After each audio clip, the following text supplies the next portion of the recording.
What's up guys, it's Will back again, and today's review is The Hunger. The Hunger is a 1983 horror film that was directed by Tony Scott and is based on the 1981 novel also entitled The Hunger, written by author Whitley Strieber. This film was first requested to me by Harry Frazier on my Eraserhead review that I released back on the 8th of June. Okay, so The Hunger takes place in 1980s New York where there's some vampire activity going on. There are a couple vampires who suck the blood from their unsuspecting victims so that they may retain their youth and live forever. However, one day the consequences of such actions catch up with one of the vampires, and in a desperate attempt to regain his youth, he turns to a doctor named Sarah Roberts, played by Susan Sarandon, who is studying the effects of rapid aging. As Dr. Roberts becomes more invested in this man's case, she begins digging into his personal life and eventually interacts with his lover Miriam Blaylock, played by Catherine Deneuve, and things get crazy from there as the rest of the film is spent watching the vampires attempt to feast and retain their eternal life, where we also watch Dr. Roberts attempt to learn more about all this craziness. Okay, so this was an interesting one. I feel like Harry has put up several interesting recommendations, but this one definitely takes the cake. It's about vampires that suck blood from their victims in order to gain everlasting life and youth, which is weird, but now that I think about it, probably not near the top of the list for weirdest requests I've had. The idea of vampires and blood sucking is not all that weird, but I think this somewhat differs from other vampire films,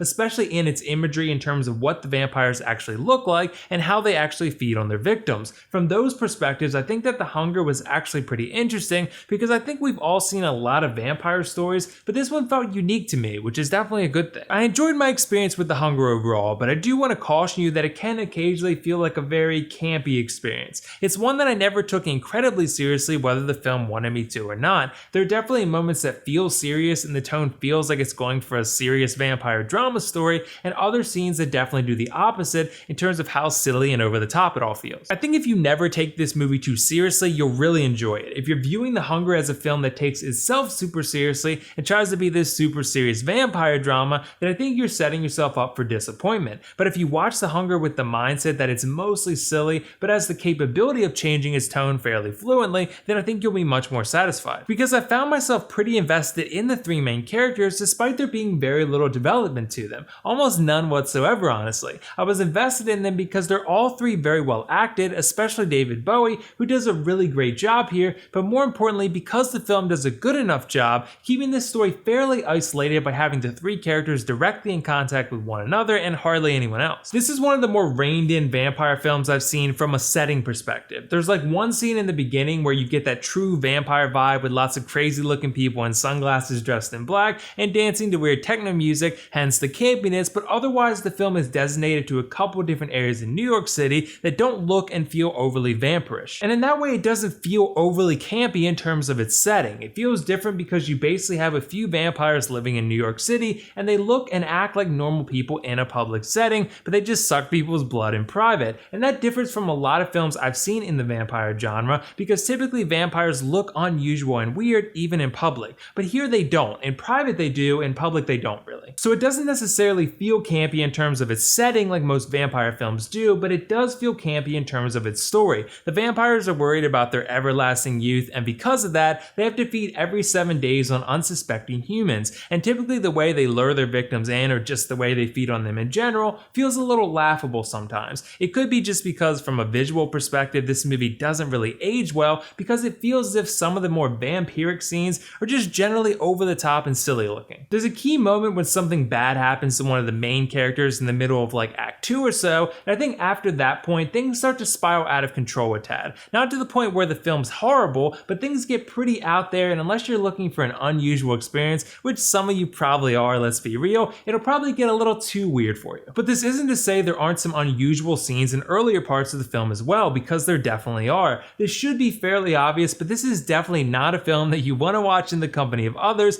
unless you're prepared for the unusual. Let me just put it this way. Harry told me in the comments of his request that he always used to watch this film a lot as a kid, and I think I know the reason why, but I'm not gonna say it. But if you watch the movie, you know why a young kid would probably enjoy it. I do want to go back to the acting real quick though. I think as I previously mentioned, David Bowie is really good in this movie. He surprised me here because I honestly had never seen him in another movie besides Zoolander, and I wasn't sure what to expect, but I felt like his character was probably my favorite of the big three. He was interesting enough to keep me invested in his plight, and he was a pretty cool vampire. But Susan Sarandon as Dr. Sarah Roberts was pretty cool too, and so was Catherine Deneuve as the vampire vampire Miriam Blaylock. I thought these two had an interesting dynamic, and the way that their paths cross and continue to cross was a nice touch for this kind of genre film. There's definitely something unique about all three of these characters because they're characters in a vampire film that actually stand out and are somewhat memorable, and that's certainly an accomplishment. But I do just want to reiterate that despite the cool characters, this story is very minimal. It can occasionally feel like the film is style over substance, more concerned with being a cool vampire movie than actually telling a compelling story, because this almost feels like a long episode of a vampire TV show at times, where there's a very small scale conflict that's decided by the end of the episode, and then you just move on to the next one. The Hunger is a film that's generally light on story and heavy on style, so that's something you really should consider before you watch it. But overall, I did enjoy my experience with The Hunger. I think it's interesting and unique enough to be worth your time if you're looking for something different. I thought it had three really cool and well-acted characters, a unique take on the vampire genre, and lots of style. I did however feel that the story at times felt very minimal, the characters were fairly underdeveloped overall, and things got a little too over the top sometimes. Regardless, I'm gonna give The Hunger a 7.5 out of 10 and recommend you check this one out if you're looking for a weird, interesting, and unique take on the vampire genre. If so, it's worth your time. So have you guys seen The Hunger before? What did you think of it? And if not, let me know why not. And also let me know your favorite vampire movie. Mine's probably Dracula Dead and Loving It. It's goofy, but it's a hell of a lot of fun. That's all for now though. This is WillFoxification signing off. See you in the next review.